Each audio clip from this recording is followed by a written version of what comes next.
Maintenant, il faut mettre le son. Vous avez le son? Est-ce que vous pouvez me suivre là où vous êtes?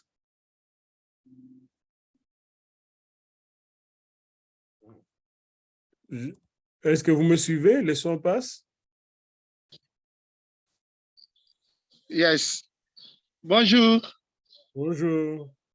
Oui. Ça va bien? Tout se passe bien maintenant? Oui, ça va, c'est très bien. Oui. Il y a un deuxième qui demande, c'est... Quelqu'un qui veut entrer. Oui. Il y a un deuxième qui est entré. Oui. Mais je pense qu'ils seront plus de 4. Et ils ont fait l'engouement. Ils veulent tout simplement venir nombrer. Je ne sais pas qui défend. Il n'y a pas de problème. Oui. Papa Loubeti est entré. Alors, tu me fais signe quand tu veux que je commence. Oui. Je... Juste les de l'air d'aider aussi avec la nouvelle technologie. Bonjour, Papa Martin. Bonjour, Papa Diafouila. Oui, bonjour, Armel. Ça va? Ça va très bien. Oui. Shalom, shalom, shalom. Shalom, Oui. Papa. Là, Shalom. ils vous appellent, c'est un étudiant de Matadi. Ah, Matadi, c'est grand maintenant. Matadi, il y a même des universités maintenant là-bas. Oui. C'est le bishop, l'évêque de toutes les églises des réveils. L'évêque de Matadi. Et tu connais le pasteur Lukoki? Oui, je fus son directeur du cabinet lorsqu'il était évêque principal au Congo central. Eh bien, il est d'ici, votre évêque principal. Oui. Il faut, savons qu'il est là. Il faut aider. Que... Il faut. Et le cours va bientôt commencer. Je reviens sur l'écran.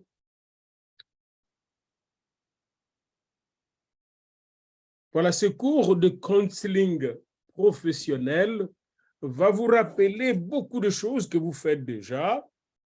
La fonction de ces cours est de vous donner des outils conceptuels qui sont comme des lunettes ou des jumelles vous permettant de discerner, de comprendre comment faire ce que vous faites quand une personne vient vous demander de l'aide, une personne qui est en détresse, et comment identifier chaque genre de détresse. Ça, c'est la fonction du counseling professionnel ou de la psychothérapie professionnelle, mais moi, j'élargis un peu ce concept. Ce n'est pas seulement de la psychothérapie, mais c'est aussi l'art de traiter des problèmes sociaux, des problèmes familiaux, des problèmes professionnels que les gens traversent. Bref, l'art d'aller accompagner des gens qui sont en détresse de façon efficace. C'est très important de façon efficace et aussi avec respect, c'est-à-dire de manière éthique. L'éthique, c'est cette science qui nous donne des valeurs à respecter quand nous sommes en relation les uns les autres, même en relation avec la nature. Il y a des gens qui ne savent pas respecter les autres pour viser le bien des autres. L'amour, c'est chercher le bien des autres. Eh bien, en éthique, on apprend comment, par exemple, faire le bien à l'autre. Comment l'accompagner pour l'édifier et non pour le détruire. Alors, la même chose dans notre ministère pastoral, comme dans notre travail professionnel de counselor, nous devons toujours savoir comment accompagner les autres de façon efficace. Alors, aujourd'hui, donc, nous allons réintroduire le cours que nous avons commencé la fois passée. Et vous l'avez ici devant. Encore une fois, j'aimerais que vous puissiez lever la main pour dire que vous êtes en train de voir l'écran. Si vous ne voyez pas l'écran, ne levez pas la main. Donc, Vous voyez l'écran, je suis content. Merci Seigneur, gloire à toi. Alors, nous allons donc parler de counseling professionnel et je peux vous dire que c'est lui qui fait tous ces livres au complet. Il a vraiment droit à un diplôme spécial à côté même de son master parce que le livre même, c'est un cours complet de counseling ou de psychothérapie professionnelle. Et il peut même passer sa certification professionnelle s'il fait bien cet ouvrage. Alors, nous sommes en train de nous arranger pour vous envoyer une dizaine d'ouvrages pour ceux qui ont déjà versé leur manuel, leurs frais de manuel. Alors donc, ces livres que vous voyez, c'est un manuel. Il porte sur le counseling professionnel. Il est destiné à la formation des conseillers professionnels, des thérapeutes. Moi, je ne dis pas psychothérapeutes, des thérapeutes professionnels qui peuvent être des pasteurs, mais qui aussi peuvent être des gens qui sont dans la profession de psychologues, de sociologues ou même de chefs d'entreprise, mais qui font face chaque jour à des gens qui sont pleins de problèmes émotionnels, des problèmes affectifs, des problèmes relationnels, des problèmes comportementaux, des problèmes cognitifs, ils ont des troubles cognitifs, etc. Ces gens-là cherchent de l'aide, et j'irai même plus loin, des problèmes spirituels, des problèmes d'insomnie, des problèmes de difficultés de concevoir des enfants et tout ça. Beaucoup de problèmes que nous avons, auxquels nous faisons face chaque jour, que ce soit dans le ministère ou dans les relations normales, quotidiennes. Eh bien, nous reconnaissons un fait que nous voyons que beaucoup de gens vont consulter des pasteurs et des prêtres. Et quand vous allez en Afrique de l'Ouest, ils vont chez les imams, les marabouts, pour chercher des solutions à leurs problèmes. La plupart de ces religieux interviennent sans savoir comment aider professionnellement les personnes qui le consultent. Ils interviennent probablement sous l'aide de l'Esprit Saint pour des pasteurs qui sont loin du Saint-Esprit, mais parfois, ils ne suivent pas nécessairement la voie du Saint-Esprit parce qu'ils ne sont pas outillés pour comprendre ce que le Seigneur veut faire. Vous comprenez, quand vous allez dans Acte 10, Pierre est chez le corailleur, Simon le corailleur à Jopé. Il est visité par le Seigneur dans une vision et le Saint-Esprit le prépare pour aller bien parler à Corneille. Si le Saint-Esprit n'était pas venu le préparer, il n'allait pas partir chez Corneille parce qu'il était fermé par sa judaïté. Ça, c'est un deuxièmement. Même s'il allait partir sans le Saint-Esprit, eh bien, il n'allait pas savoir comment parler à Corneille. Mais puisqu'il était à l'école du Saint-Esprit, le Saint-Esprit, le grand thérapeute, lui a préparé, lui a dit comment faire. Et quand il est arrivé là, eh bien, il a dit exactement ce qu'il devait dire et Dieu a fait exactement ce qu'il devait faire. Le Saint-Esprit est venu le visiter pendant le cours. C'était du counseling dans la prédication de Pierre. Et c'est très important de savoir que même le jour de la Pentecôte, après avoir prêché, Pierre a commencé à faire du counseling. Mais il était bien préparé, ce gars-là, par Jésus d'abord, le grand counselor, et par le Saint-Esprit ensuite. Donc, ce manuel contient surtout des techniques psychothérapeutiques pour accompagner les gens en détresse. Nous aurons un autre manuel qui sera un manuel de pastoral counseling. Mais nous devons d'abord commencer par les outils théoriques. Les passages de la théorie à la pratique thérapeutique en counseling impliquent un stage supervisé par des professionnels qualifiés. Et ce domaine fera l'objet d'un autre manuel qu'on appelle le manuel de supervision ou en forme de superviseur en counseling. tandis que le président manuel est concentré sur l'acquisition du savoir et du savoir-faire et même du savoir-être dans le développement de l'art de soigner et de guérir par la parole. En rédigeant ce manuel, j'avais visé de contribuer à la formation professionnelle en intervention thérapeutique auprès de gens en détresse émotionnelle, en détresse cognitive, en détresse comportementale, en détresse relationnelle, en détresse personnelle, en détresse en couple, en détresse familiale, en détresse interpersonnelle, etc. Et nous avons beaucoup d'amateurs qui vont dire « je vais vous aider dans votre problème, vous ne mettez pas au monde, je vais vous aider ». Mais à la fin, ce sont des charlatans. D'où la nécessité d'avoir des gens qui sont professionnellement formés et dont l'art de guérir, de soigner est enraciné dans une éthique pastorale solide. Les professionnels caractérisés, le professionnalisme plutôt, se caractérise par la qualité du travail qu'il accomplit. Un professionnel accomplit un travail de qualité. On dit qu'il a le professionnalisme parce que la manière dont il accomplit son travail est une manière de qualité. Vraiment, quand vous êtes avec lui, vous faites du bien. Il agit selon les règles de l'art et les principes déontologiques en la matière. Vous allez voir même un pasteur bien formé par le Saint-Esprit et par de bons mentors, quand il vous parle, ça fait du bien, ça édifie. Ça, vous sortez de sa présence dans la joie, exactement comme si on était avec le Christ. Et c'est évidemment parce que là où 2 ou 3 sont réunis en mon nom, je suis au rendez-vous. Mais il doivent être là en son nom.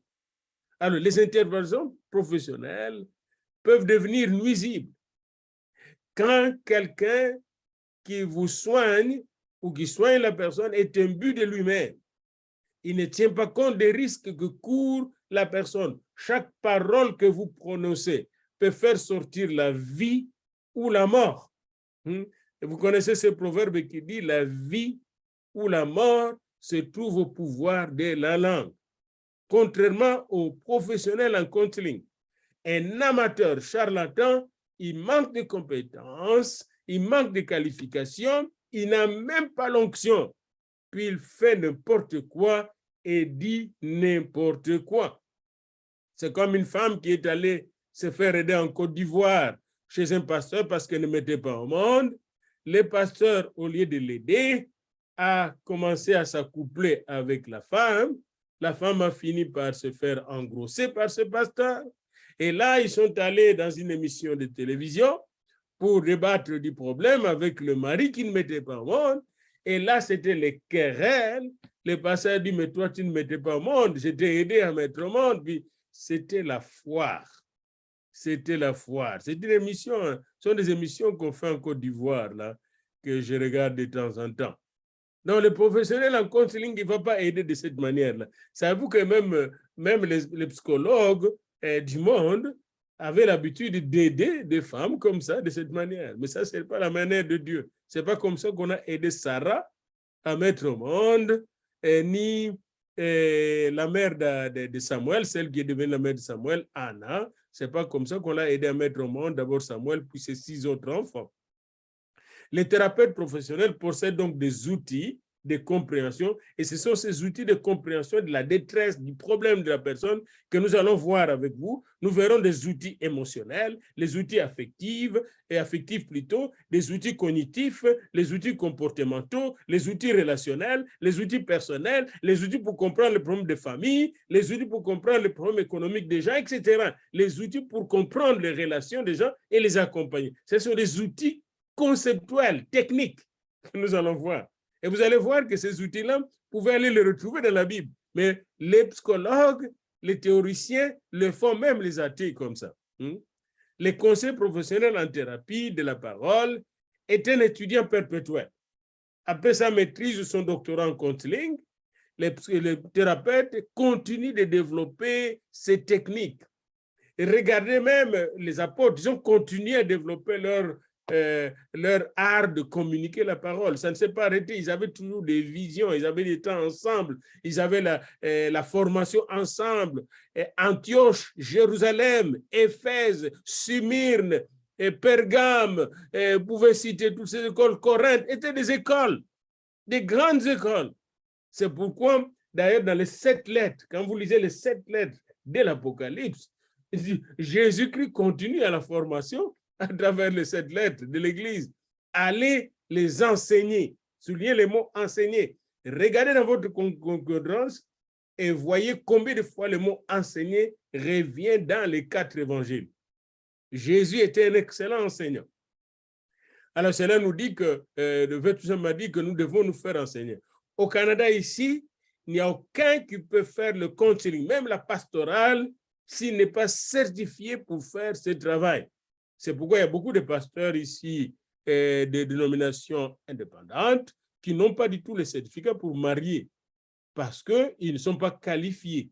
C'est très important pour vous, qui êtes comme des pionniers pour fonder des églises, de commencer à normer, c'est-à-dire à mettre des règles. Hein?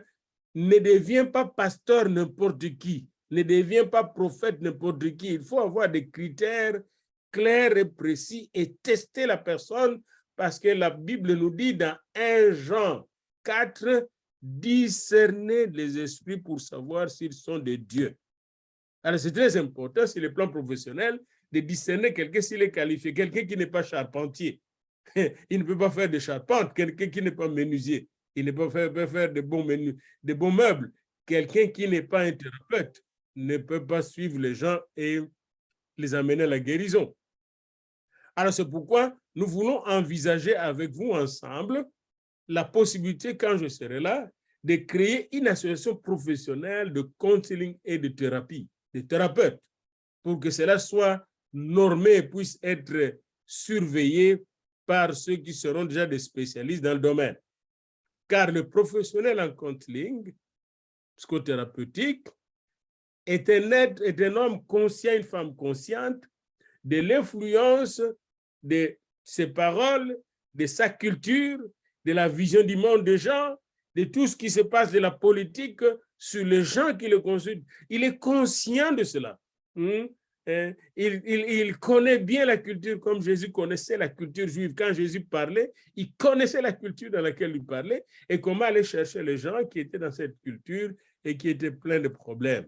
Regardez dans Jean 8, je pense dans Jean 8 où la femme pécheresse lui est présentée pour être lapidée et comment Jésus répond à ces lapideurs, des gens sans scrupules, des gens qui n'étaient pas thérapeutiques, qui savaient juste appliquer aveuglement la loi. Jésus leur dit, celui qui d'entre vous est sans péché n'a jamais commis de péché, qu'il prenne le premier la pierre et qu'il le jette sur cette femme. Qu'est-ce qui va se passer? Le premier qui laisse tomber sa pierre, c'est le plus grand, le plus vieux, parce que le plus vieux a commis beaucoup de péchés. Il est parti, et le dernier, c'est le plus petit. Et qui reste là, c'est Jésus seulement qui reste là, qui avait le cœur pur. Et Jésus dit, mais où sont ces gens-là? Ils ne sont pas condamnés, non? Moi aussi, je ne te condamne pas. Mais va et ne pêche plus. Cette parole de délivrance vient d'un grand thérapeute qui peut même faire sortir les gens de leur péché et leur donner la capacité de marcher de sainteté en sainteté. La même chose en counseling. Il est très important de savoir que avec votre autorité, votre parole, vous pouvez aider la personne à se relever et à repartir sur une nouvelle direction. Et comme ça, la personne va réaliser clairement et concrètement que si quelqu'un est en Christ, il est une nouvelle création. Les choses anciennes sont passées, les choses nouvelles, toutes les choses sont devenues nouvelles. Alors, les approches que vous allez voir ici sont des approches qui tiennent compte de toutes les cultures, qui sont valables dans toutes les cultures. Vous allez voir que, en principe, celui qui maîtrise ces approches peut aider les gens à évoluer dans n'importe quelle culture. Alors, notre objectif, c'est de faire de vous, de tous qui suivent ce cours, un conseiller professionnel. C'est-à-dire quelqu'un qui a des oreilles pour écouter, comprendre la personne qui vient l'aider.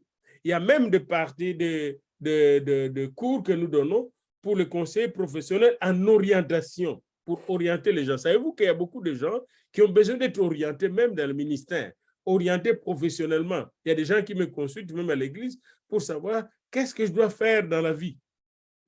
Quelles études je dois faire, quel métier je dois faire. Nous devons savoir orienter tout ce monde. Nous avons une formation spécialisée pour l'orientation. L'orientation dans le mariage. Une femme est sollicitée par 3-4 hommes.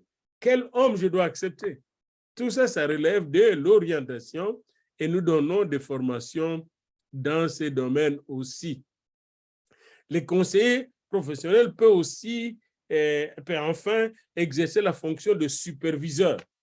Et quand vous avez un master en counseling professionnel ou un doctorat en counseling professionnel, vous pouvez vous former en supervision pour accompagner les gens qui font les stages en counseling. Quand vous aurez ces livres ou les syllabus, vous pouvez aller voir dans les lignes que je donne, souvent ici, vous pouvez aller voir certains ouvrages, certaines publications des autres auteurs sur ce sujet. Les livres même comprennent des centaines et des centaines d'ouvrages que j'ai consultés pendant plusieurs années. Alors, le cours que nous allons suivre comprend 12 chapitres. Les premiers que nous allons parcourir encore aujourd'hui, que j'ai essayé de parcourir la fois passée, portent totalement sur la définition du counseling professionnel. Qu'est-ce que le counseling professionnel? Quelles sont les étapes du counseling professionnel? Quel est le rapport entre théorie et pratique en counseling professionnel? Le deuxième chapitre porte sur les approches dynamiques, c'est-à-dire les approches psychanalytiques en counseling professionnel. Le troisième chapitre est une présentation succincte de l'approche comportementale des Américains. Comment traiter les gens qui ont des comportements difficiles. Des comportements difficiles. Ça, c'est le troisième chapitre. Le quatrième chapitre esquisse des grands traits des thérapies de choix. Vous allez voir comment on amène les gens à choisir, à faire de bons choix. Et le cinquième chapitre examine les approches axées sur les émotions. Comment pouvez-vous traiter quelqu'un qui souffre émotionnellement? Le sixième chapitre aborde les thérapies axées sur la cognition. Comment accompagner les gens qui ont des troubles cognitifs. Et là, nous allons... Et des gens qui ont des pensées qui les bombardent de toutes sortes. Il y a des gens, parfois, ils viennent, ils entendent de voix. Comment les accompagner? Le septième chapitre se limite à la présentation de la logothérapie. La logothérapie, c'est une thérapie par la parole pour les gens qui perdent le sens de leur existence. Ils n'ont plus de sens, de direction dans leur vie. Il y a des gens, par exemple, qui peuvent venir vous dire, moi, je ne suis plus un homme, je dois devenir une femme. Ça se passe ici maintenant. Et ils doivent se faire opérer pour devenir une femme et cesser d'être un homme. Comment un homme qui a eu des enfants, qui a plus de 40 ans, peut-il, n'est-ce pas, se dépouiller de son identité pour revêtir notre identité? Ils ont des problèmes de sens, de direction de leur vie. Alors, c'est vrai que vous allez prier pour chasser les esprits, mais il faut d'abord commencer à comprendre son problème. Le huitième chapitre explore les approches constructivistes et narrativistes. Vous allez voir que ces approches sont très proches des approches de Jésus, c'est-à-dire là, on va voir comment les personnes ont été construites dans leur vie et comment cette construction a démoli leur vie et comment démolir ces mauvaises constructions de leur image pour les aider à reconstruire leur vie. Savez-vous que chaque personne qui vient en Christ, n'est-ce pas, le Seigneur Jésus démolit son ancienne vie. Il démolit sa vie de pécheur. Il démolit sa vie d'envoûteur, de sorcier, etc. pour le reconstruire. Et ici, nous allons voir comment, sur le plan narratif, vous pouvez apprendre à écouter ces personnes, comment ils se sont construites et comment ils se sont détruites en se construisant mal et comment les aider à se reconstruire. Le 9e chapitre est une véritable initiation à la thérapie systémique familiale. On va étudier ici la famille comme un système et comment dans ce système, les gens se détruisent au lieu de se construire et comment vous pouvez aider les gens dans les familles à s'édifier pour aller de l'avant. à être bénis pour pas être détruits. J'ai vu des familles qui étaient des grandes familles dans ma ville natale, à Boma, et j'ai vu les films de maisons qu'ils ont restés. Il y a une famille, on dit que le papa était un sorcier, et puis toute la famille est morte. Et chaque personne est morte, et la maison est restée en ruine, est tombée en ruine, et vous voyez le film que Farah montre là, puis c'est vraiment regrettable. Comment aider les familles à vivre dans l'amour, dans la foi, dans l'espérance. Et l'approche systémique va vous permettre de comprendre la famille comme système. Nous sommes tous liés. Même comme chrétiens, on est liés les uns les autres. On forme un corps. C'est systémique. Il y a des interactions entre nous. Et dans ces interactions, on peut se blesser, on peut s'édifier.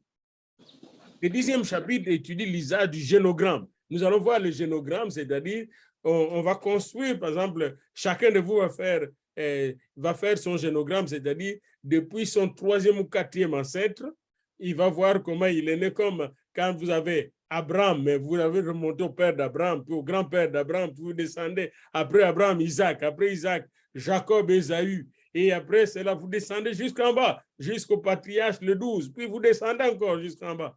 Et vous allez voir qu'à travers ces familles, vous pouvez voir des malédictions qui se répètent d'une génération à l'autre, des erreurs qui se répètent d'une génération à l'autre. Par exemple, Abraham a menti, Isaac aussi a menti une fois chez Abimelech. Vous voyez, on voit des choses. Abraham a eu des problèmes de stérilité avec sa femme, Isaac a eu des problèmes de stérilité avec Rebecca, et Jacob a eu des problèmes de stérilité avec Rachel. Et vous voyez ça, ça se répète d'une génération à l'autre. Comment faire face à ça? Les génogrammes vont vous aider à comprendre les liens générationnels.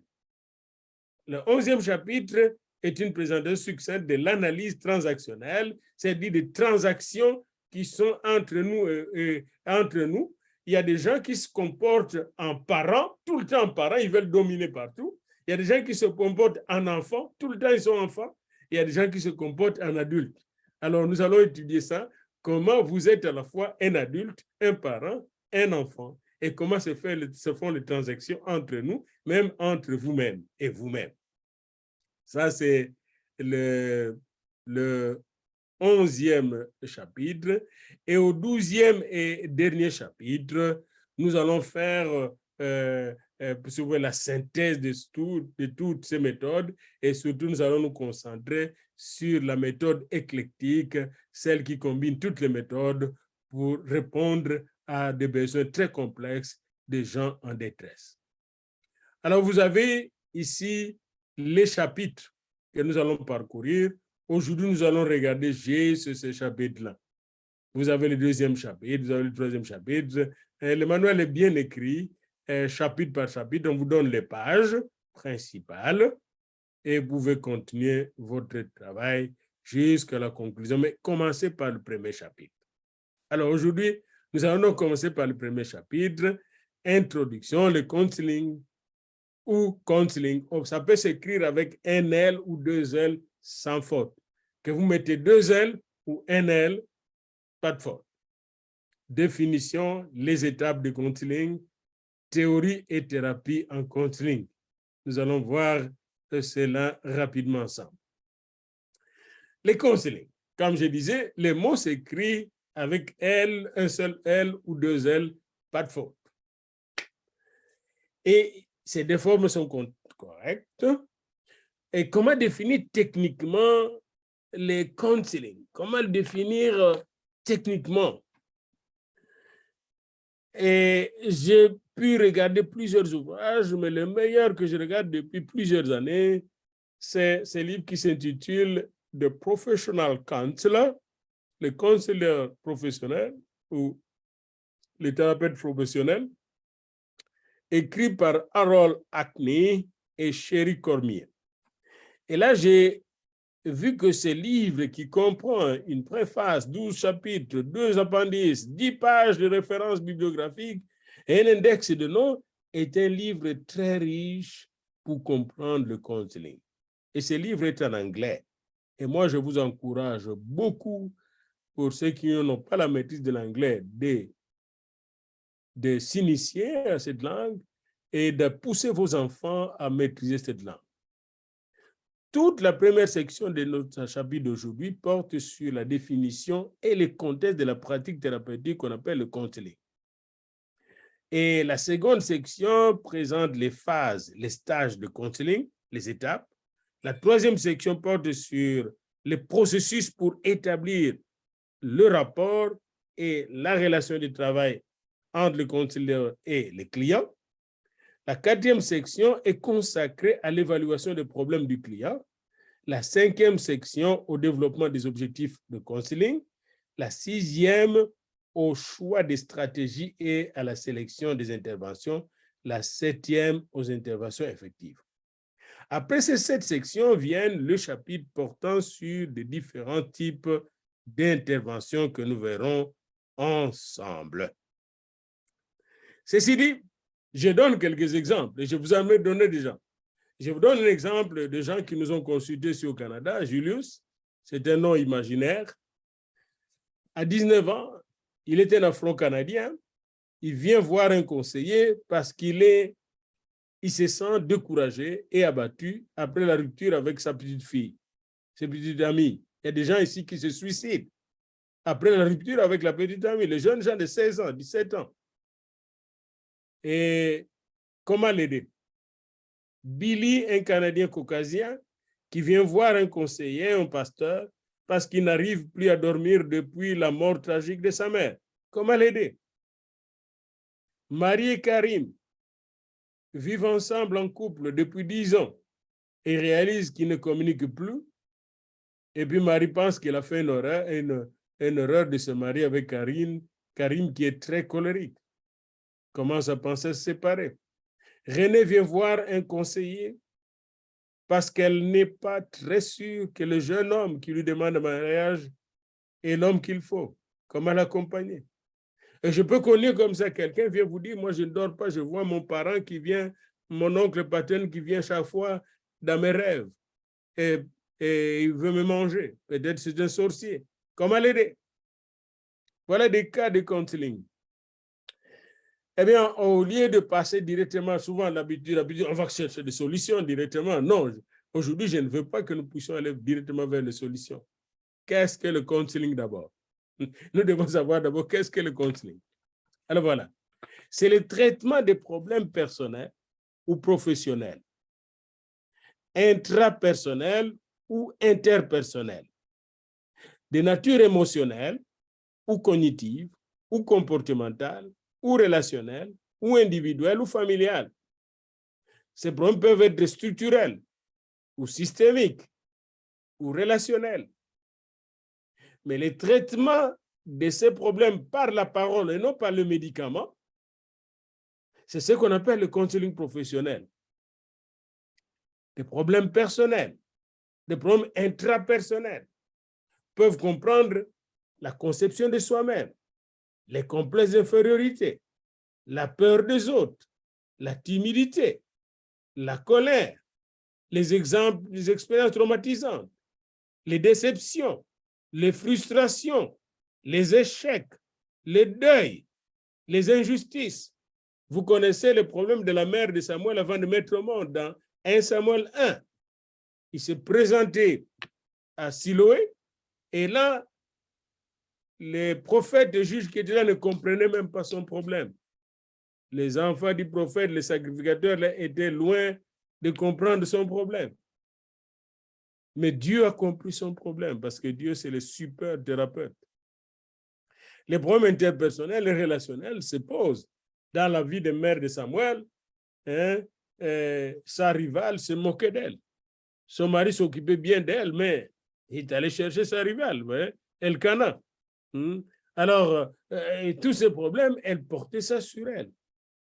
Problèmes de relations conjugales, problèmes de nos familles, problèmes de travail, problèmes de la vie sociale, de nos rapports avec les autres. Ces divers problèmes peuvent avoir des structures profondes chez les individus en détresse. Ça peut toucher la conscience, la subconscience, l'inconscience de ces personnes. Ces problèmes peuvent aussi avoir de ramifications spirituelles.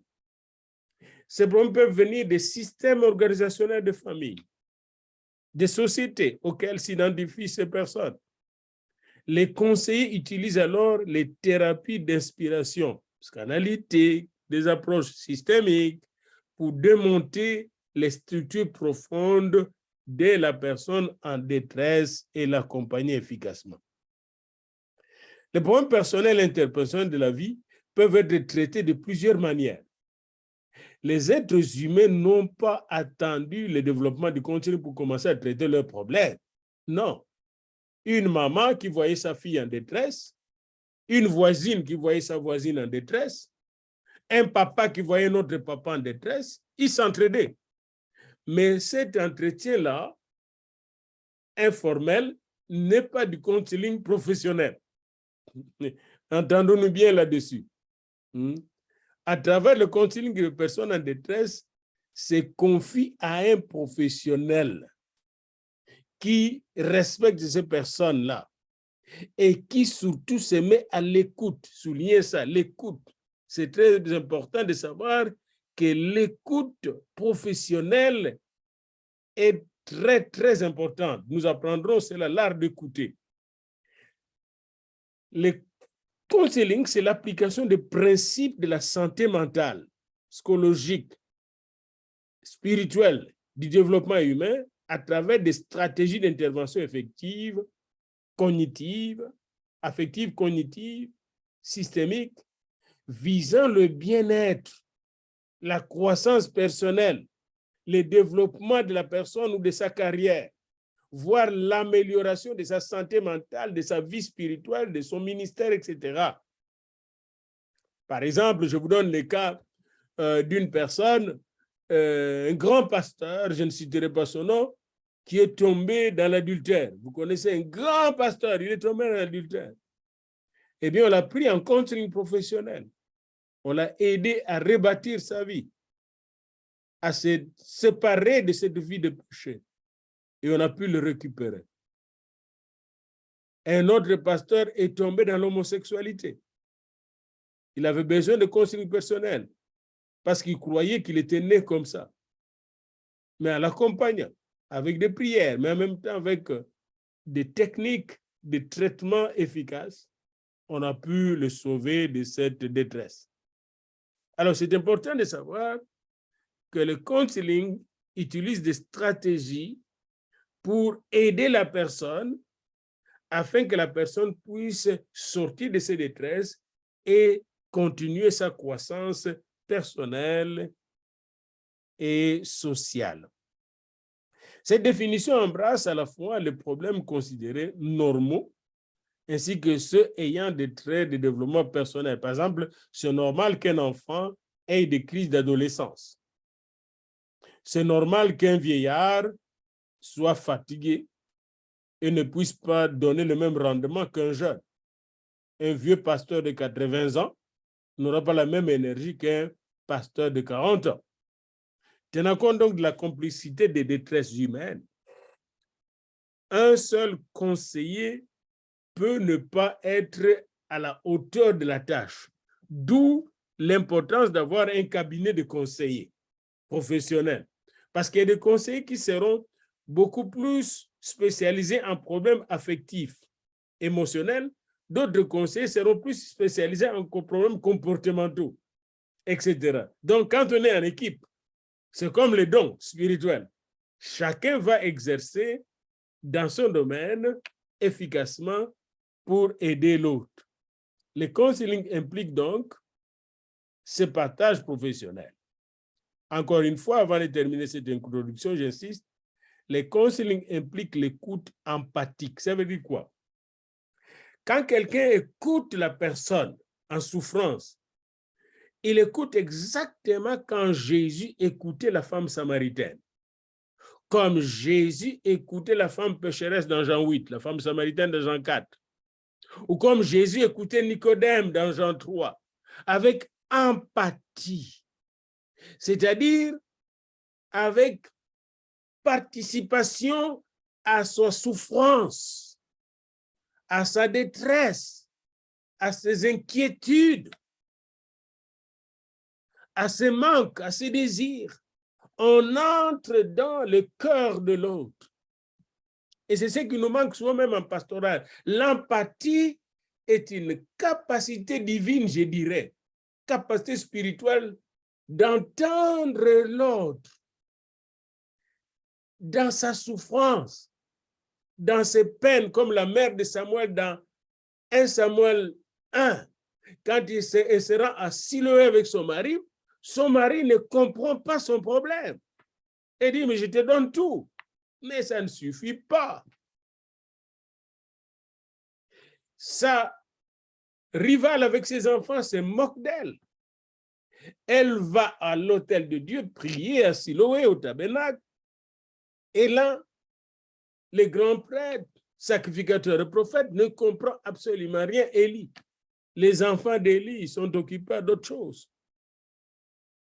Voyez-vous que ces gens-là n'avaient aucune sympathie, aucune empathie. L'empathie, c'est encore plus profond, elle est plus profonde que la sympathie.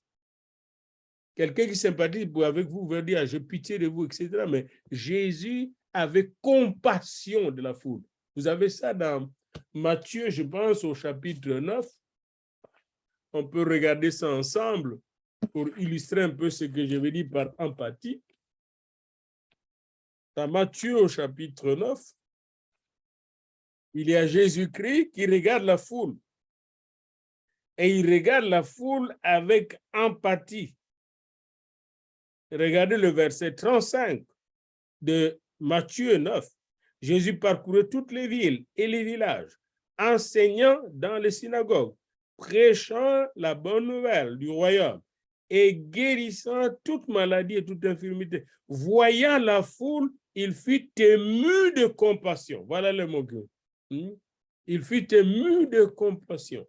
Alors, même si vous êtes thérapeute, un bon thérapeute comme un bon médecin doit avoir de la compassion, de l'empathie vis-à-vis des gens qui viennent solliciter son aide. J'ai donné la fois passée un exemple d'un pasteur à Kinshasa et je l'ai vu moi-même en direct à la télévision. Quelqu'un entre dans l'église, il était nombreux, bien habillé la personne, puis il appelle la personne et dit, tu as une couche, tu portes une couche. Et la personne porte une couche parce que ça ne peut plus tenir là. Hein? Et là, hey, viens, tu as une couche. Viens. Et il l'expose devant tout le monde. Ça, c'est un pasteur sans empathie, sans pitié, sans compassion. Et dangereux. Très, très dangereux. Très, très dangereux. Et d'ailleurs, il n'a même pas guéri cette personne de sa maladie. Les counseling impliquent, c'est ça que je dis ici, les counseling impliquent l'écoute empathique. Quand vous aurez votre livre, soulignez ça, comme je l'ai souligné ici. Hein? De l'autre qui est en détresse. Les counseling impliquent l'acceptation inconditionnelle de la personne qui vous contacte comme client. Inconditionnelle. Comme Jésus nous a acceptés inconditionnellement.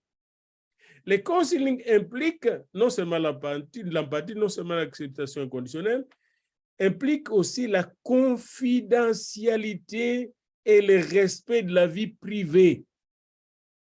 Quelqu'un vient vous parler de son adultère, comment il ne peut pas se débarrasser des femmes, et c'est là le trouble. Gardez ça confidentiellement jusqu'à ce que la personne sera délivrée de son problème. Et que cette personne elle-même un jour témoigne de cela.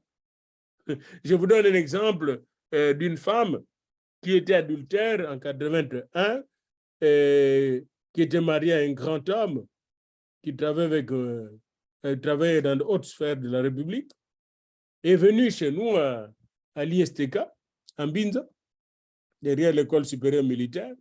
On a prié sur cette femme, elle était totalement délivrée.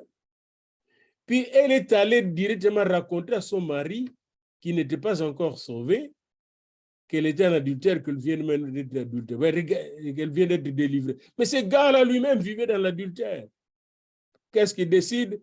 On rentre dans notre tribu, tu dois payer l'amende qu'on paye quand on fait l'adultère. Mais non, j'ai atterri dans la maison, moi-même. En ce moment-là, j'avais ma petite chemise de frère Daniel.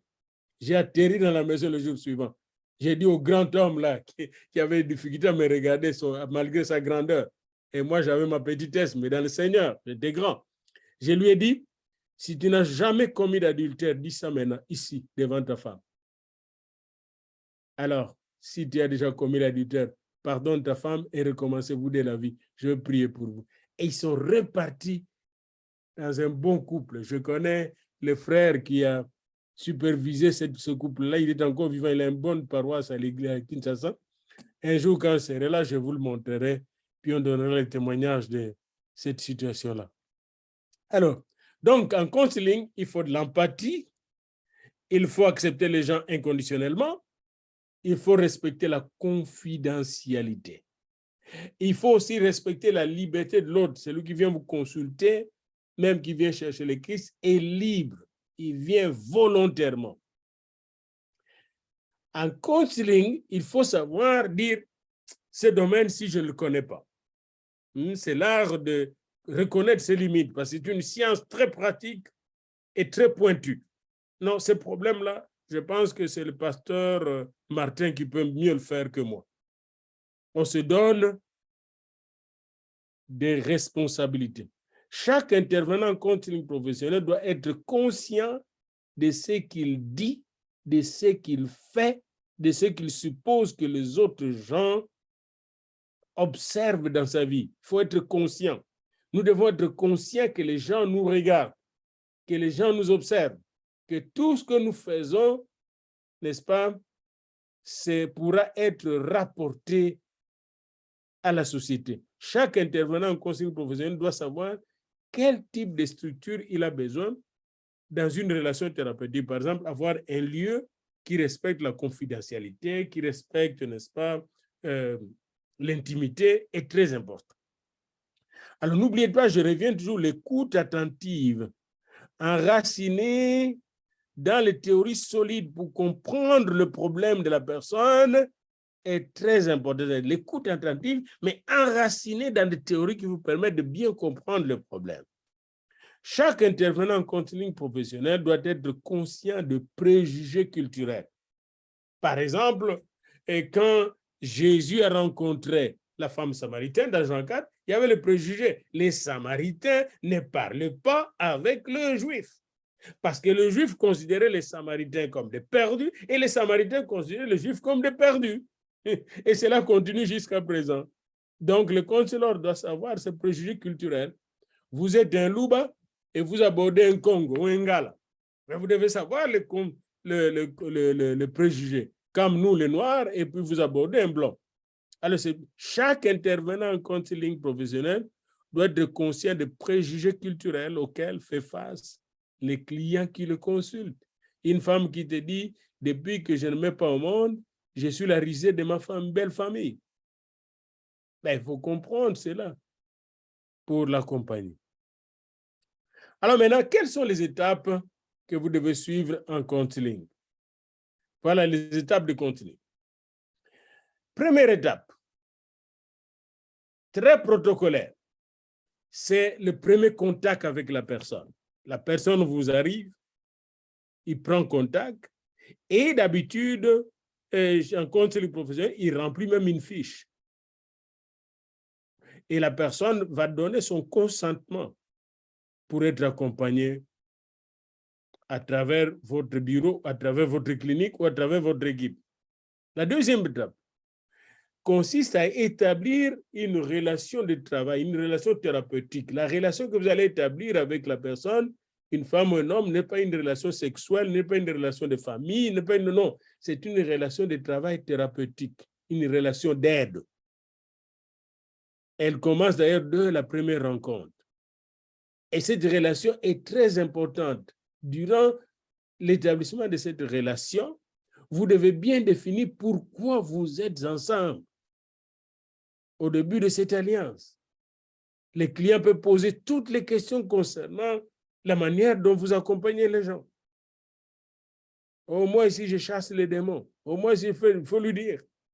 Troisième étape, porte sur l'évaluation du problème qu'il vous a exposé. Moi, je suis venu parce que je ne mets pas au monde. Depuis que nous sommes mariés depuis 7 ans, vous écoutez la personne et vous établissez la fiche du problème, les diagnostics. Ce qu'on appelle en anglais l'assessment, l'évaluation. Quatrième étape, maintenant, vous fixez avec votre client, voilà, la personne, les objectifs, vous fixez ensemble les objectifs que vous voulez atteindre. Moi, je suis venu, je ne dors pas, je souffre de l'insomnie. À la fin de nos rencontres avec vous, 7-8 rencontres, j'aimerais commencer à bien dormir. Voilà, comme ça, il y a un objectif. Ou moi, je ne mets pas au monde. À la fin, j'aimerais concevoir, etc. Donc, ici, vous définissez les objectifs et comment atteindre ces objectifs. Cinquième étape consiste à initier l'intervention que nous allons faire. Voilà comment nous allons procéder. Voilà combien de jours nous allons faire. Voilà combien de rencontres nous allons faire. La sixième et dernière étape de l'intervention professionnelle en counseling est la planification de la fin. Comment nous allons terminer cette rencontre et comment sera le suivi. Alors, voici la question principale que doit se poser tout conseiller pastoral ou non en matière de counseling. Comment mettre fin à cette relation thérapeutique sans ruiner les résultats accomplis? Alors, chaque fois que vous êtes en train de rencontrer quelqu'un, il faut penser à la fin parce qu'il ne va pas toujours dépendre de vous. Comment je vais atterrir? N'oubliez pas, dans l'aéronautique, il y a 2 temps difficiles et critiques, les temps de décollage et les temps d'atterrissage. Il en est de même pour le counseling. Alors, c'est là que vous aurez besoin de connaître les différentes théories, les différentes thérapies et les différentes techniques que vous allez suivre pour aider la personne. Alors, vous allez bien lire ça. Qu'est-ce que la théorie? La théorie, c'est une manière intelligente de comprendre et d'expliquer une situation. Vous voyez, hein? Elle est fondée essentiellement sur la connaissance qu'on a de la réalité. Eh bien, des théories thérapeutiques, c'est la connaissance fondée sur des expériences, la connaissance de la réalité, comment l'homme fonctionne. Alors, une théorie, c'est un ensemble de lois ou de relations utiles pour formuler des explications cohérentes. Et il y a des théories de l'homme, il y a des théories de la conscience humaine, il y a les théories des émotions humaines, il y a les théories de comportement humain. Il faut le connaître. Alors, il y a des caractéristiques d'une théorie. Une théorie doit être claire, c'est-à-dire facile à comprendre, comme nous le verrons. La théorie de comportement, la théorie des émotions, elle est claire, facile à comprendre et à communiquer. Une théorie est compréhensive. Une bonne théorie comprend des explications claires et précises, communicables. Une théorie explique, explicite et heuristique donne aux gens de découvrir de bonnes choses. Une théorie est spécifique par rapport aux résultats escomptés. Une théorie est très utile pour atteindre le but visé. Alors, une théorie évolue. Il y a des théories qui évoluent et qui s'améliorent, qui se transforment, mais notre théorie tombe. Ce n'est plus efficace, on le jette. Il y a 6 fonctions pratiques d'une théorie. La théorie aide le conseiller à trouver l'unité et les relations dans la diversité des expériences. Par exemple, une personne qui vous arrive a des problèmes émotionnels. Mais peut-être que ces problèmes émotionnels sont dus par un problème comportemental ou un problème peut-être de sa manière de penser, de parler, etc. La théorie va vous permettre de mettre ça ensemble. Une théorie force les intervenants à examiner les relations qu'ils auraient autrement ignorées. Une théorie donne aux intervenants les lignes de conduite opérationnelle, comment opérer. Une théorie vous aide les intervenants à se concentrer sur les données significatives et à laisser tomber tout ce qui vient nous distraire. Ah, n'oubliez pas, les théories évoluent en counseling et peuvent disparaître. Nous allons voir plusieurs théories. Une des théories que nous allons voir, c'est la théorie de l'inconscient. Pendant que je parle ici, mon inconscient peut parler. Mon inconscient peut me doubler et peut, n'est-ce pas, aussi perturber ma communication. Il faut que je comprenne la théorie de l'inconscient. Nous allons en parler ensemble. Avant maintenant d'avancer, j'aimerais arrêter un tout petit peu ici et vous laisser le temps de poser des questions sur ce que nous venons de dire tantôt. Puis, si on a encore le temps, on pourra avancer. Y a-t-il des questions? Je suis à votre...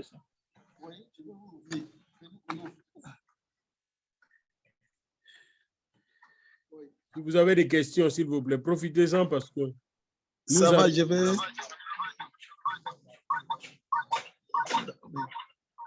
OK. Oui, moi, ce qui me fait mal, c'est d'abord le constat de secours. Nous avons des conseillers partout. Mais vous ne voyez pas comment insérer ce cours dans nos institutions, que ce soit politique, ecclésiastique ou académique. Comment on peut insérer cela? C'est votre travail. Si vous dites, nous pouvons l'insérer. C'est un cours que vous pouvez donner au PDG, c'est un cours que vous pouvez donner dans des équipes de staff des ressources humaines, au Parlement, etc. Mais c'est vous autres, les pasteurs, vous devez avoir l'expertise. Et quand vous avez l'expertise, vous pouvez, parce que c'est quand vous voyez ce qui se passe dans nos parlements, même au monde, ces gens-là ne savent pas comment entretenir les relations et ne savent pas non plus comment répondre aux responsabilités que le Seigneur leur a données dans notre nation.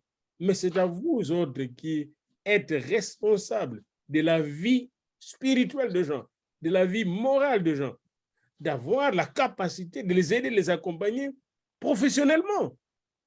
Vous n'allez pas seulement leur prêcher les versets bibliques qu'ils ne mettront jamais en pratique. Hein? Le counseling, c'est quoi? Le counseling, c'est traiter le sol qui doit recevoir l'évangile. Parce que vous n'oubliez pas qu'il y a le terrain. Quand vous prêchez à quelqu'un, le terrain peut être un terrain où il y a des pierres. Vous connaissez les pierres, n'est-ce pas? C'est bien dit dans la parabole du semeur. Le terrain peut être un terrain où il y a des épines. Le terrain peut être un terrain qui est une route. Et tout ça, des distractions, l'ennemi vient voler l'évangile. Donc, votre rôle est de préparer le terrain. Et le conseil peut vous aider à préparer le terrain. Question, s'il vous plaît?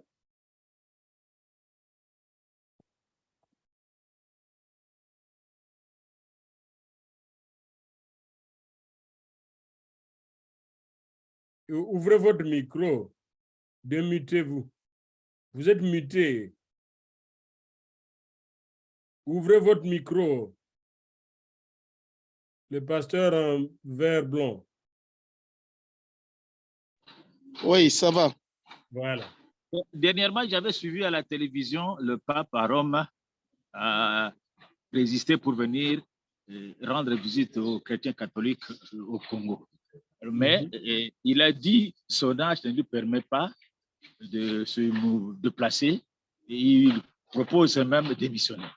Alors, qu'est-ce que vous allez conseiller à un pasteur qui est très âgé, qui n'a même pas toutes ses capacités de bien travailler, mais qui résiste toujours à travailler? C'est ce que nous constatons aussi dans notre pays. Y a-t-il un conseil à donner à quel âge un pasteur peut ne pas continuer à exercer son ministère? Je reviens encore, mon frère, au cours que nous avons suivi là. D'abord, vous devez regarder ce pasteur avec quelle attitude. Quel est le mot que j'ai utilisé? Ce pasteur-là qui a besoin d'être aidé. Vous devez l'empathie. Vous devez avoir pitié de lui. Deuxièmement, ces gens-là, comment on les accompagne? Est-ce que vous êtes pasteur? Vous-même qui posez cette question. Oui, pasteur. Ouais. Quel est votre salaire? Est-ce que votre salaire est fixé par votre église? Dans notre communauté, il n'y a pas un salaire fixé pour un pasteur. On donne juste l'offrande, la dîme et peut-être le bien matériel. Mais quand vous allez cesser de faire le pastoral, comment vous allez recevoir cette offrande et cette dîme? Il n'y en aura pas. Il n'y en aura pas. Comment vous allez vivre? Comment vous allez vivre? Bon, peut-être l'enfant que j'ai aidé puisse porter secours aux parents, mais pas l'église. Généralement, nos églises n'ont pas la possibilité de... C'est ça le problème. C'est ça le problème. C'est ça le problème. Il faut aller vers le problème. Oui, vous pouvez prier, chasser les esprits, mais ce problème-là est spirituel et dangereux. Et même, c'est un problème inhumain. Comment je peux avoir l'ouvrier sans un salaire? Ici, moi, je suis pasteur, OK? Oui. Oui. Et j'ai un salaire conséquent. Je ne travaille pas gratuitement, j'ai un salaire conséquent. Et avec mon salaire, on enlève le frais pour ma retraite. Et quand je vais terminer mon travail, j'aurai ma retraite. Et à côté, donc, c'est avec joie que je vais prendre ma retraite. Donc, encore une fois, vous autres, comme professionnels dans ce cours, vous allez prévoir ceci. Il faut changer la vie de vos communautés. Il faut qu'on change cette manière d'organiser nos communautés. Qu'est-ce qui empêcherait de mettre, bon, chaque pasteur, selon son ancienneté, les plus anciens, $500 par mois. Les nouveaux, $300 par mois. Définir les salaires. Et on met chaque mois pour chaque pasteur $100 à côté pour sa retraite. C'est une révolution. Donc, si on faisait, ce n'est pas une révolution, c'est l'organisation. Ndombe aza mabe aza organisé.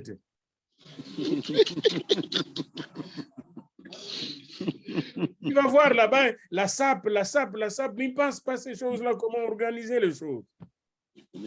Alors, bien aimé, quand j'aborde ces problèmes, je l'ai abordé même au niveau de moi, j'ai travaillé jusqu'à l'ECC. C'était les grands problèmes. J'arrive en 89, venant du Canada, où j'avais la bourse, puis j'avais le salaire, j'étais pasteur aussi ici, un bon salaire. On me dit la première fois, vous arrivez ici, vous n'avez pas de salaire, il n'y a pas de salaire. J'ai dit, OK. Je trouve de l'argent qu'on doit me verser régulièrement avec des donateurs à l'extérieur, et j'ai dit qu'on me donne au moins 10% de cela. Non, on ne veut pas qu'on me donne. Je lui dis, mais non, si vous faites ça, je vous laisse tomber. Alors, le vieux pasteur qui me parle, je ne veux pas citer son nom, il me dit, nous vivons comme ça. Je dis, alors vous êtes des voleurs, parce que votre ventre est gros, et vous avez une voiture, et si vous me dites que vous vivez comme ça par la foi, vous êtes un voleur. Et je n'ai pas hésité, hein. Je n'ai pas hésité. Nous allons être des voleurs des biens de Dieu. Où est la bénédiction à ce moment-là? Alors que nous sommes des princes. Nous sommes des princes dans la maison du Seigneur. Nous sommes une race royale, un sacerdoce royal. Comment une race royale? Vous êtes à la fois sacrificateur et roi. Vous là-bas, vous êtes un sacrificateur et roi. Moi, je suis sacrificateur et roi. Comment un sacrificateur et un roi peut vivre sans salaire? L'ouvrier mérite son salaire. Il y a des versets bibliques qui en parlent. Et plus tu es utile, plus tu es bien payé, dit la parole de Dieu. Maintenant, excusez, prof, dans ces cas spécifiques, le vieux papa est toujours là. Et il va mourir très faible. Comment le conseiller? Mais comment le conseiller? Comment organiser? Le vieux papa pose un problème organisationnel. C'est ce qu'on appelle le management organisationnel, que vous pouvez introduire d'ailleurs comme cours dans vos formations pastorales. Il faut que les pasteurs soient formés du point de vue organisationnel. Le papa là est en train de nous poser un problème. Nous devons organiser l'Église. OK. Ces problèmes ne se posent pas chez les prêtres. Et pourtant, les prêtres n'ont pas l'évangile comme vous, mais ils sont mieux organisés. Quand vous allez dans la CSC à Louosi, ils sont organisés à la retraite. Oui, eux au moins sont organisés. La CSC a fait un long chemin, un très bon chemin. Alors, c'est important pour vous d'organiser. Ces papas-là n'est pas un problème. Le problème, c'est l'Église. L'Église est malade, désorganisée. Il faut l'aborder avec empathie et l'aider à organiser les choses. C'est-à-dire, vous devez avoir un service. Vous avez un service du personnel pour s'occuper du pasteur.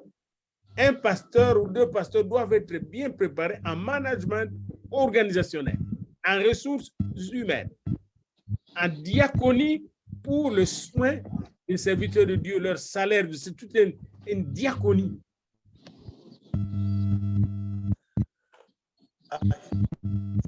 Merci. Oui.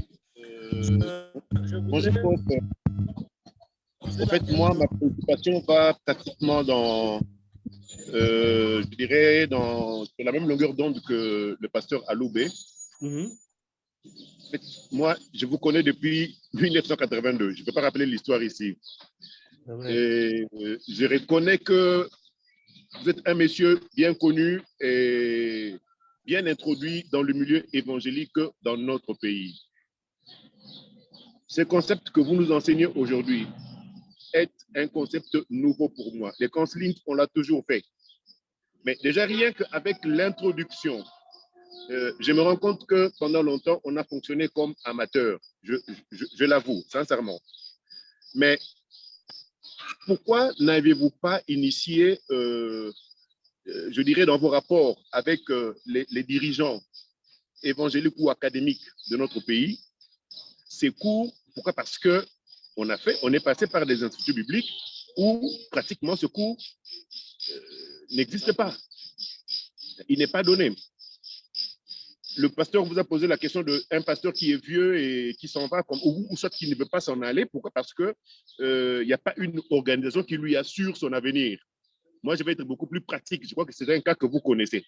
Vous connaissez très bien la paroisse francophone de Kitambo. Excusez-moi de le dire comme ça. J'en assume l'entière responsabilité. Vous aviez connu Feu Papa Mavungu. Je crois que vous aviez connu également ce qu'a été sa fin. Vraiment tragique. Pourquoi? Parce que cette organisation n'a jamais existé. Pourquoi n'avez-vous pas pris langue avec les autorités académiques, les autorités religieuses, n'est-ce pas, pour organiser cela?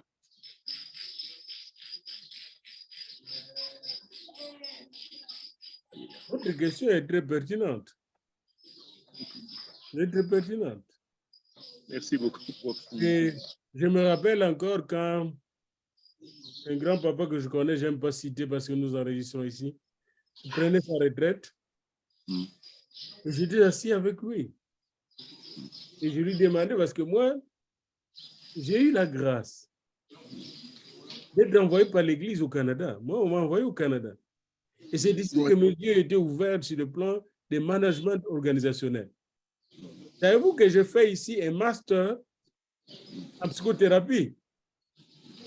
Et j'ai eu beaucoup de cours d'organisation de l'Église, implantation de l'Église, croissance de l'Église, organisation de l'Église. Qu'est-ce que la diaconie?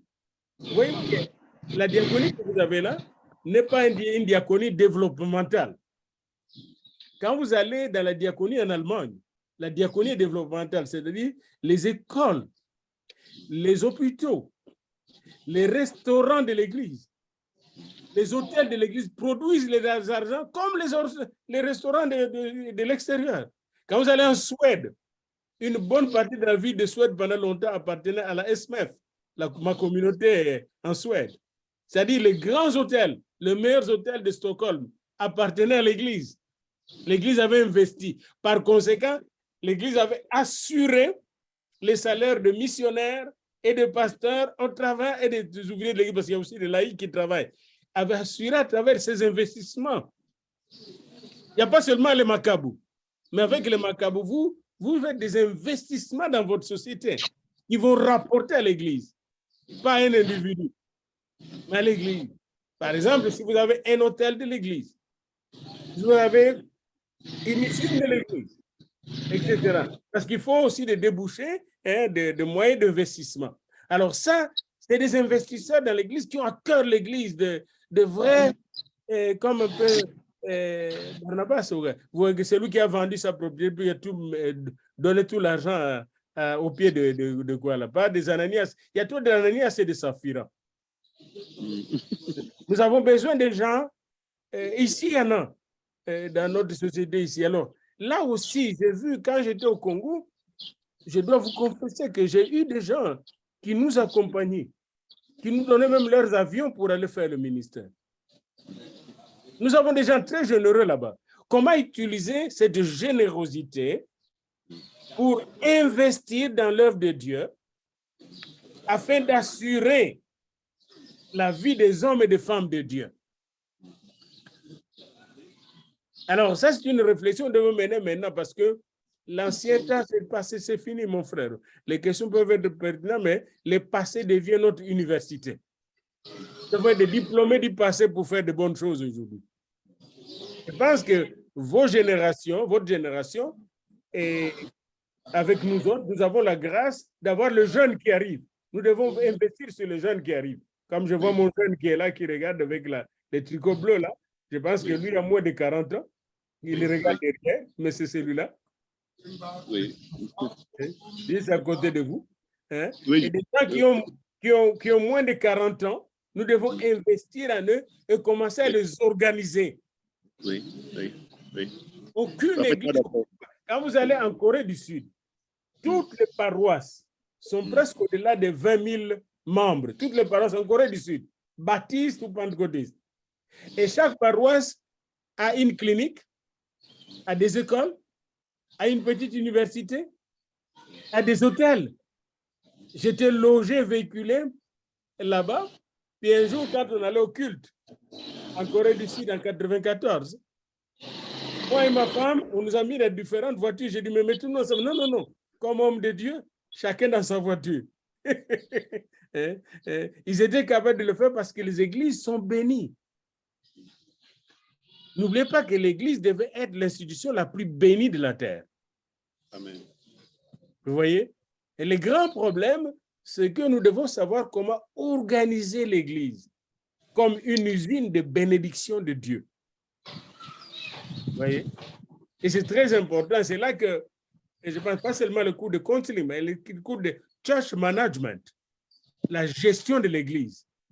C'est un cours qui n'existait pas à la faculté de théologie dans nos facultés. Church management, la gestion de l'église. C'est le problème que nous posons, c'est le problème de gestion, la mauvaise gestion de l'église. L'église, chez nous, n'a rien à dire à l'État du point de vue de la gestion. Elle est mal gérée. Moi, j'ai vu des offrandes qui entraient, je m'excuse, les offrandes entrées, puis en même temps, les offrandes, avant de compter les offrandes, on commence déjà à les prendre. On n'a pas encore compté. J'étais dans une église de la diaspora, quelque part en Europe, je ne dirais pas où. On vient mettre les offrandes et l'argent tombe sur la terre, n'importe qui ramasse, personne ne prend soin de l'argent.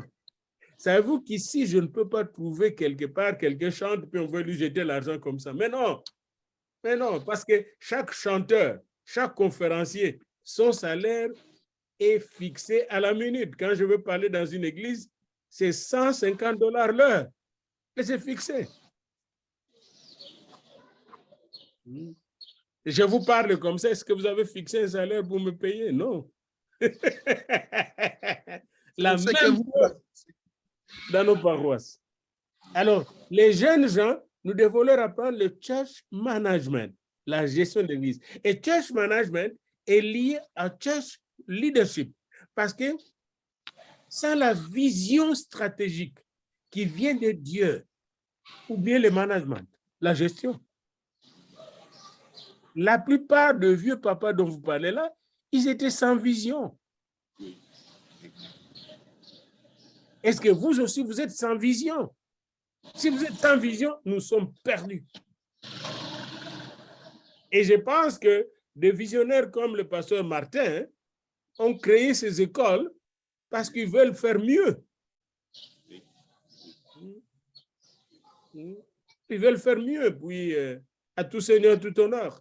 Nous sommes là maintenant, pas seulement pour écouter des discours de Diafouila, mais pour faire ce que Diafouila nous dit. Et faire ensemble. Moi, je suis prêt à collaborer avec vous. Par exemple, vous pouvez créer un compte bancaire en votre nom, mais en Occident, vous le mettez en euros ou en dollars. Vous mettez $100 chaque année pendant 10 ans pour l'Église. Vous aurez combien d'argent?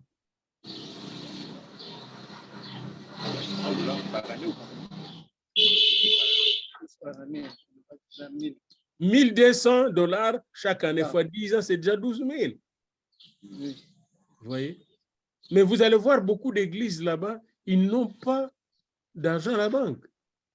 Mais notre petite église ici, je peux vous montrer, quand vous allez à YouTube, au site web, vous mettez seulement Église chrétienne apostolique Canada, pouf, on va vous montrer même l'argent que nous versons à la banque et qui se trouve, le gouvernement le suit. Clairement, chaque église est suivie par le gouvernement.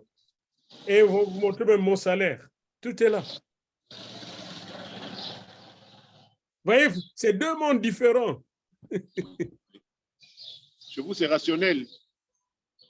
Et là, chez nous, c'est irrationnel. Parce que n'oubliez pas, j'ai deux chez moi. Chez moi aussi, là-bas, et irrationnel. Comment vivre à la fois rationnel et irrationnel? Je suis foutu.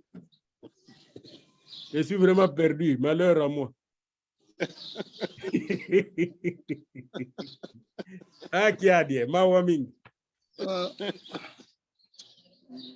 Alors, c'est important de regarder ces gens-là avec empathie. Et peut-être que le counseling commence par là, avec ces gens-là. Et en les regardant avec empathie, vous pensez à la réorganisation de l'Église. On va parler de counseling organisationnel à ce moment-là. Hein? Comment organiser l'Église pour faire du bien, pour l'édification de l'Église. Est-ce qu'on va s'arrêter là ou on va continuer un tout petit peu? Non, moi je voulais dire, je crois qu'ils nous ont suivis partout, même ceux qui sont là-bas au central et les autres qui suivent, je ne sais pas, qu'ils terminent. Parce que déjà les 5 personnes qui ont donné l'argent, j'attendais, je voulais déjà les virer ce matin, mais j'attendais ce soir d'autres aussi qui devraient ajouter pour que demain matin, je puisse aller vite déposer pour que nous puissions avoir ces manuels ici. Est-ce que ça ne serait pas souhaitable que nous puissions aller lentement jusqu'à ce que nous pouvons avoir nos manuels, comme ça nous pouvons aller avec une vitesse rapide ou qu'est-ce que nous pouvons faire? Non, la vitesse sera la même parce que nous aurons 12 chapitres à parcourir. Oui, et là, nous pouvons suivre. La semaine prochaine, jours avant, oui. Chacun lit avant. Et lorsque vous viendrez, ça serait des explications. Là, peut-être ce serait plus deeping. Oui. Est-ce que demain, nous serons ensemble ou quoi? Parce que les autres n'ont pas suivi ça. Nous avons pensé que demain, nous pouvons leur donner, les jeudis, nous pouvons leur donner en différé. Oui. Et comme ça, on décide, on leur donne en différé et je leur montre aussi parce qu'ils ont des difficultés pour entrer dans Zoom. Oui. Je peux prendre 30 minutes pour essayer un peu de communiquer à la nouvelle technologie, comment on travaille en Zoom. Comme ça, oui. Nous pouvons faire au moins chaque semaine. Si nous allons dans 3 mois, ça serait difficile. Non. Nous allons voir 12 cours. Avec moi, 12. C'est fini, 12. Et... Oui, 12 semaines, ça fait déjà 3 mois. Non, pas 12 semaines. Oui, 12 semaines. Une semaine, 1 mois, 4 semaines, non? Ah, d'accord. Parce que si nous avons 12 cours, c'est 12 semaines. Ça veut dire 4 cours par mois. Oui, 4 cours par mois par rapport à ce que vous nous avez donné. Alors, moi, je voulais proposer qu'on puisse faire, au lieu de 4 cours par mois, nous pouvons avoir 8. Très bien. Et cela va nous permettre, lorsque nous aurons nos livres, parce que déjà, le mois, ça serait vers le 22, comme vous avez dit. Donc, demain, je verse déjà l'argent qu'on a. Et si c'est possible, je peux aussi ajouter l'argent pour que nous ayons directement les 10 livres et les Moi, autres, lorsqu'ils viendront. Moi, j'ai Ils vont me- déjà acheté les 10 livres. Oui, J'ai acheté ça hier parce que sinon, ça sera trop tard. J'ai mis oui. ça sur ma carte de crédit parce que nous avons aussi plusieurs moyens pour payer. Et j'ai quelques jours pour rembourser. Donc, j'ai déjà acheté le livre et j'attends le livre que ça arrive parce que ça va venir de Toronto ou des États-Unis. Et Oui, dès que j'ai le livre de l'éditeur ici, oui. et l'homme là est déjà parti, je vais le mettre sur DHL. C'est un peu cher, mais je vais le mettre sur DHL pour que ça vous arrive à temps. Oui, mais nous souhaitons que cet homme-là, pour que vous ne perdez pas, qu'on ne perde plus l'argent de ce côté DHL. Parce qu'avec les 10 livres, ça va peut-être peser. Si lui peut amener, donc Ouais. demain déjà, vous aurez votre argent. Mon va- cher ami, tout a un prix. Moi, si le livre est déjà parti, je serai obligé de vous l'envoyer. Oh là là là Il n'y a là. pas de salut sans C'est pas un sacrifice. problème. C'est pas un problème, on va s'organiser, voir qu'est-ce que nous allons faire. Il y a pas de Demain, problème. On va demain, tous, on va sacrifier. déjà le matin, on verse l'argent de ces 10 livres. Et comme ça, dès que nous aurons ça, d'ailleurs, si c'est sur DHL, ça serait plus rapide. Alors, la semaine prochaine, on va voir les approches psychodynamiques. Nous allons voir la thérapie de Freud ensemble. Hein? Ouais. Alors, on va voir, ça sera bien vraiment. On va commencer à entrer dans la technique. On va avoir la thérapie de Freud, Sigmund Freud. Comment on traite les gens qui viennent avec des problèmes de traumatisme inconscient. Les gens qui étaient violés sexuellement dans leur enfance, etc. Tu sais, hier, un vieux de 75 ans a violé une petite fille de 3 ans au Cameroun, dans un village. Alors, quand vous avez une telle petite fille qui grandit, qui vous vient à l'église et qui ne dit pas son problème, comment l'accompagner? Alors, demain, nous allons voir, ce sont des problèmes que Sigmund Freud a examinés. Oui, mais maintenant, ça dépend de vous. Vous voulez enregistrer, d'affiler les cours, ça ne serait pas bénéfique par rapport aux gens qui vont le suivre. Si j'ai proposé, le jeudi, nous serons ensemble et les autres vont suivre ceci en différé et on leur donne la formation en Zoom. Tous nous entrons directement Oui. et ils voient la façon dont on travaille par rapport au Zoom, au lieu que ce soit sur place. Et comme ça, on est au programme et chacun peut suivre dans sa maison. Comme Voilà. celui du bas, comme il est en train de suivre les matins avec lui travailler. Mais voyez, il suit encore. Pour cette semaine, j'ai terminé. Demain, je ne serai pas avec vous. Oui. Mais vous aurez les films. Ces films, vous l'aurez tout de suite. Oui. Comme ça, les jeudis, les autres vont se différer. Comme ça, la semaine prochaine, on a au moins 2 séances. Et ça ne serait plus 3 mois, mais ça serait au moins 1 mois et demi. Pas de problème. Et n'oubliez pas qu'il y aura des exercices pratiques. Oui, merci. Mais d'ailleurs, les nombres, nous sommes plus nombreux. D'ailleurs, les CP est là. J'ai trié tout simplement un petit nombre, mais ils voulaient tout simplement venir. Donc, alors, ce que vous devez retenir pour tous ceux qui suivent, que ce soit ici ou à Matadi, c'est ce que nous étudions, c'est la thérapie par la parole, la cure par la parole. Les médecins soignent avec les injections, les médicaments et les stéthoscopes. Nous nous soignons avec la parole. Même les psychologues, mais les meilleurs psychologues devaient être le pasteur et le prêtre, voyez-vous?